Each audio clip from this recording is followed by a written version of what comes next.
उड़ीसा के जिलों के नाम बोलिए और जिलों के कैपिटल के नाम बोलिए।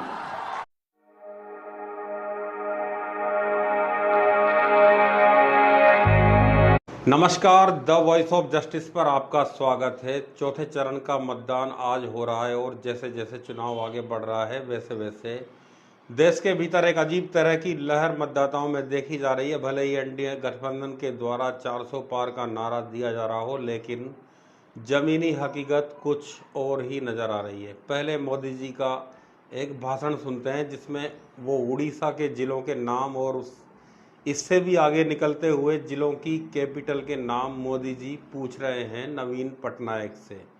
हमने अभी तक तो देश की राजधानी व राज्यों की राजधानियां ही सुनी थी, लेकिन जिलों की भी राजधानी होती है यह सुन रहे हैं पहली बार।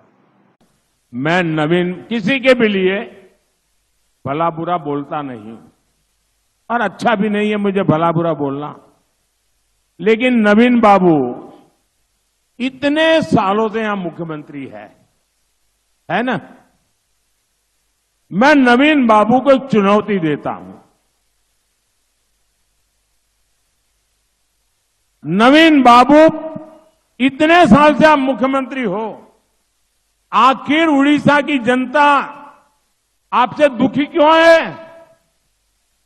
दुखी इसलिए है, जरा नवीन बाबू को कहीं खड़े कर दीजिए और उनको बिना कागज लिए उनको कहिए कि आप उड़ीसा के जिलों के नाम बोलिए और जिलों के कैपिटल के नाम बोलिए।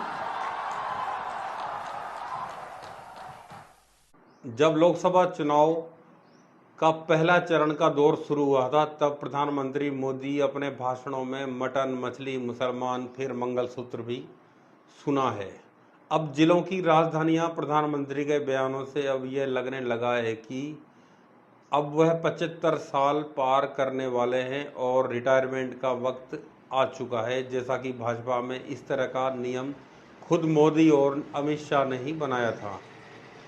इस दौर में यदि हम इंडिया की सबसे हॉट सीट कहे जाने वाली अमेठी सीट की यदि हम बात करें, तो अमेठी लोकसभा सीट के मतदाता अब लामबंद होते नजर आ रहे हैं। जहां तक अमेठी के ब्राह्मण मतदाता और राजपूत मतदाता जैसे जैसे चुनाव आगे बढ़ रहा है वैसे वैसे भाजपा से छिटक कर यह मतदाता इंडिया गठबंधन की ओर जा रहा है और बहिन जी की बसपा कहीं भी नजर नहीं आ रही है। इसलिए क्योंकि राहुल गांधी अभी जिस तरह से भारत के संविधान को बचाने की बात कर रहे हैं, अपनी एक सभा में, प्रोग्राम में, मीटिंग में संविधान की किताब को हाथ में लहराते हुए वह बात करते हैं कि कुछ भी हो, आपको जो मिला है वह इस किताब की देन है और इस किताब में जो लिखा है वह आपके अधिकार हैं। उसको खत्म करने का काम भाजपा सरकार करने जा रही है। यदि तीसरी बार भाजपा सत्ता में आई तो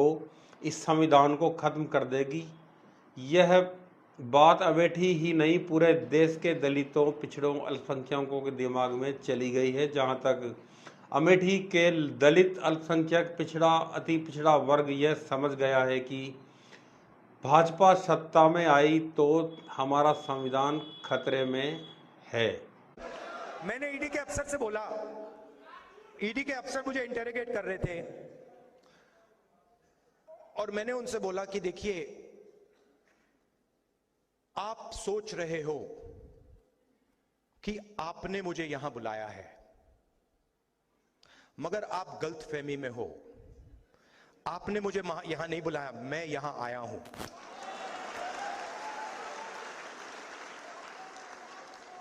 और आप जानते हो मैं यहां क्यों आया हूं?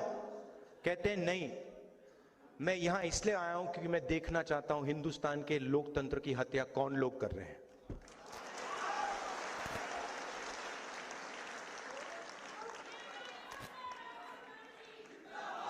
मतलब आप क्या समझे हो?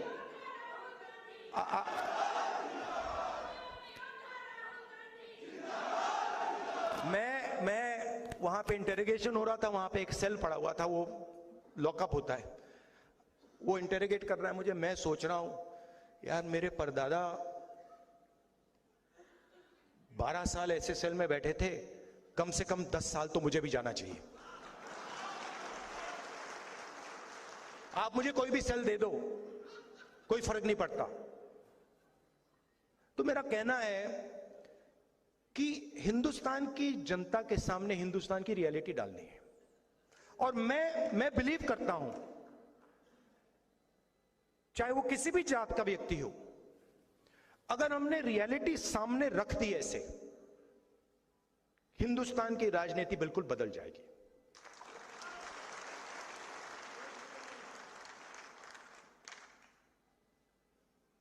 और उसको बदलना ही होगा, क्योंकि 90% को आप चुप नहीं रख सकते, 90% की शक्ति को आप कंट्रोल नहीं कर सकते, कुछ भी कर लो। क्या यह फैक्टर काम कर रहा है? दूसरा, अमेठी में किशोरीलाल शर्मा कांग्रेस के उम्मीदवार हैं। इस वजह से भी ब्राह्मण मतदाता जो कभी बीजेपी का साथ देता था, वह अब भाजपा से छिटक कर कांग्रेस के साथ आ रहा है। और इसके साथ ही साथ वहां का ठाकुर समुदाय भी शिफ्ट हो रहा है। मैं यह नहीं कह रहा हूं कि पूरा का पूरा ही मतदाता शिफ्ट हो रहा है, लेकिन इसमें से 50% मतदाता कांग्रेस के साथ शिफ्ट होता नजर आ रहा है। अमेठी के राजा संजय सिंह की यदि हम बात करें तो वह भाजपा में होते हुए भी अमेठी में दिखाई नहीं दे रहे हैं, बल्कि कहीं और दिखाई दे रहे हैं। स्मृति ईरानी से उनकी नाराजगी और उनके कार्यकर्ताओं की नाराजगी खुलकर अब सामने आ रही है। और यह चुनाव भाजपा में भाजपा वर्सेज भाजपा भी हो रहा है।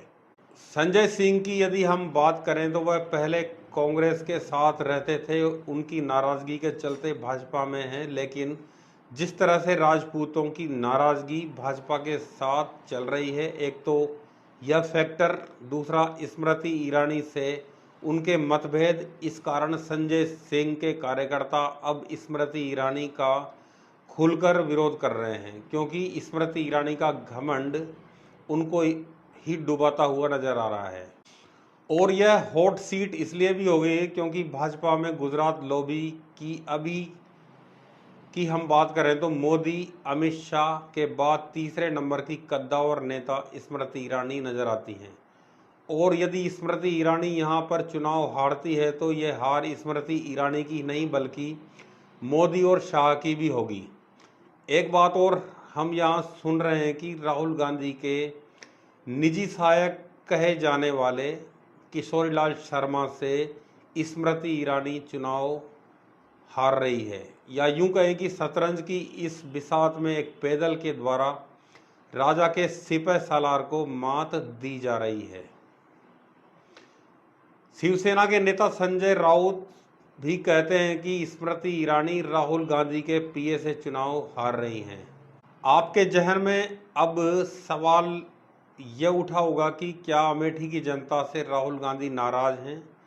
क्या रायबरेली से चुनाव लड़कर राहुल गांधी अपनी मां की परंपरागत सीट को संभालना चाहते हैं?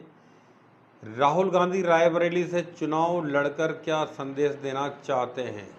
इन तीनों सवालों का जवाब यह है कि अमेठी में अगर स्मृति ईरानी को गैर गांधी परिवार के किसी प्रत्याशी से हराया जा सकता है तो यह एक ज़्यादा बड़ा मैसेज जाएगा। राहुल गांधी से अगर स्मृति ईरानी हार भी जाती हैं तो स्मृति ईरानी का राजनीति में वजूद बचा रहता है।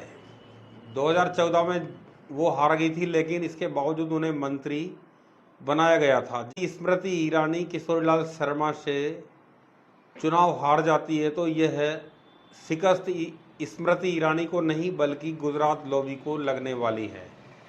स्मृति ईरानी की अमेठी में होने वाली मुश्किलों के बारे में बताते हैं। राजनीति में स्मृति ईरानी का जो उत्थान हुआ है वह गांधी परिवार के खिलाफ चुनाव लड़ने के कारण ही हुआ है। स्मृति ईरानी के पास न तो जाति बिरादरी का वोट है और न ही कोई बड़ी सेलिब्रिटी है। राहुल गांधी से वो टक्कर लेती है और हरा देती है, यही उनका राजनीति में कुल मिलाकर हासिल है।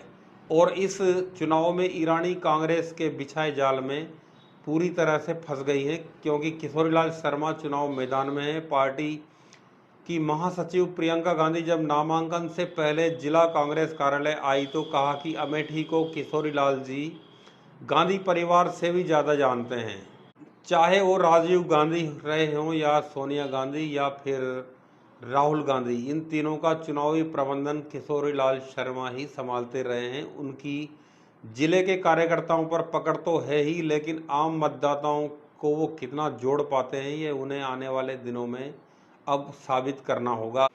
अगर वो खुद को गांधी परिवार के प्रति समर्पित बताते हुए चुनाव क्षेत्र में घूमे तो हो सकता है कि लोगों का साथ भी मिले, क्योंकि किशोरीलाल शर्मा के नाम की घोषणा से पहले अमेठी में लोग राहुल गांधी का इंतजार कर रहे थे और स्मृति ईरानी को कई जगहों पर लोगों की नाराजगी का सामना करना पड़ रहा था।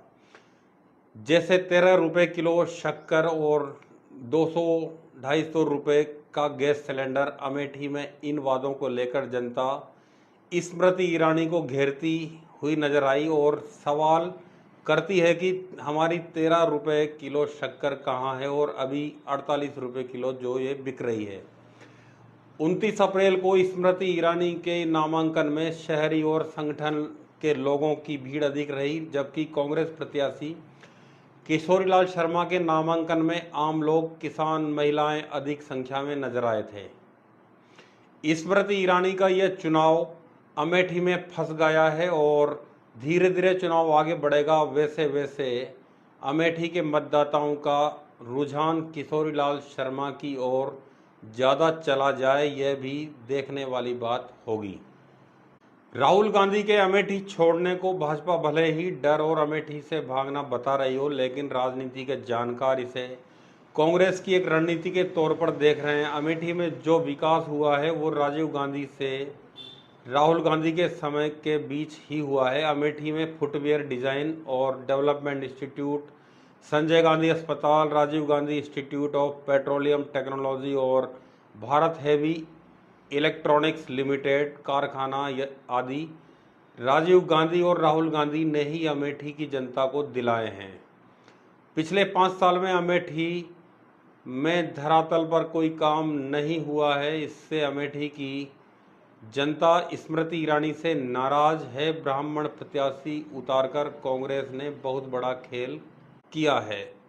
ब्राह्मण अधिकांश कांग्रेस के साथ जा रहे हैं, वहीं दलित समुदाय का एक बड़ा धड़ा संविधान पर मंडराते हुए खतरे को पहचानते हुए इंडिया गठबंधन का समर्थन कर रहा है।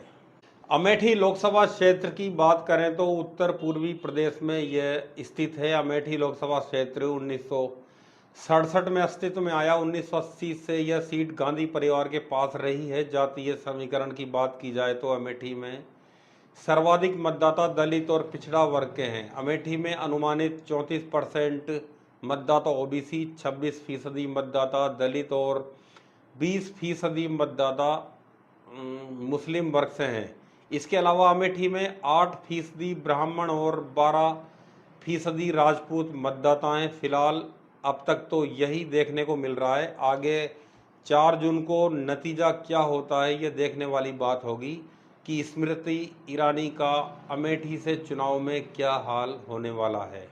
नमस्कार, मैं टीकम शाक्य। आपसे अपील है कि यदि यह वीडियो आपको अच्छा लगा हो तो इसे लाइक करें, वीडियो पे कमेंट करें और वीडियो को शेयर करें। और चैनल यदि आपने सब्सक्राइब नहीं किया है तो अभी कर लें और बेल आइकन ज़रूर दबा दें ताकि आगे की खबरों पर आपको अपडेट मिलते रहें। धन्यवाद।